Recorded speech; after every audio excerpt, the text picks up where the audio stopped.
kamu akan dikirim ke lantai 5. Lantai 5 itu seperti mitos di tempat itu. Tapi semua takut, karena yang naik ke lantai 5 tidak pernah turun lagi. Suatu malam, aku demam tinggi. Aku menggigil dan tidak bisa bangun dari tempat tidur. Paginya, 2 pria datang membawaku keluar. Mereka bicara dalam bahasa Kamboja yang aku tidak paham. Tapi aku tahu satu hal, aku dibawa ke lantai 5. Lantai itu sepi, tidak seperti lantai lain yang penuh jeritan dan suara pintu besi dibuka tutup. Lantai 5 gelap, dingin, dan menyeramkan. Aku dibawa ke dalam ruangan putih. Ada meja besi, alat medis, dan seorang pria berkacamata memakai jas laboratorium.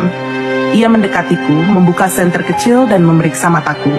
Pria itu hemoglobin rendah, tapi ginjal masih bagus. Aku tidak mengerti apa maksudnya, sampai aku mendengar kata organ. Aku mulai panik, aku menangis, aku meronta, tapi mereka mengikatku ke ranjang besi.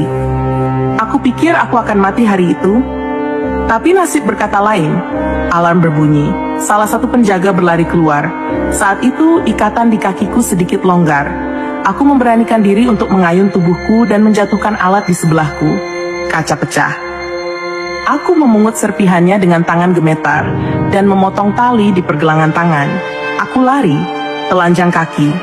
Darah menetes dari telapak kakiku yang menginjak serpihan kaca. Tapi aku terus lari, menuruni tangga satu persatu, melewati penjaga yang sedang ribut di bawah. Aku menyelinap keluar dari pintu belakang dan masuk ke ladang tebu di sekitar gedung. Malam itu dingin dan aku hanya memakai kaos tipis. Tapi aku tidak peduli. Yang penting, aku bebas. Atau setidaknya, mencoba. Aku berjalan kaki hampir 6 jam menuju desa terdekat. Aku akhirnya bertemu seorang wanita tua di pasar yang mengerti sedikit bahasa Inggris. Aku memohon padanya untuk membantu. Ia memberiku makanan dan mengantar ke kantor polisi setempat. Di sanalah aku menceritakan semuanya. Polisi awalnya tidak percaya.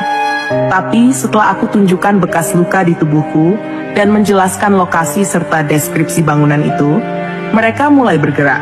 Aku dikirim ke kedutaan Indonesia di Phnom Penh. Dan setelah 2 minggu pemeriksaan dan penanganan, aku akhirnya dipulangkan ke Indonesia. Tapi ini belum akhir cerita. Setelah aku tiba di Jakarta, aku langsung didatangi petugas imigrasi dan perwakilan Kementerian Luar Negeri.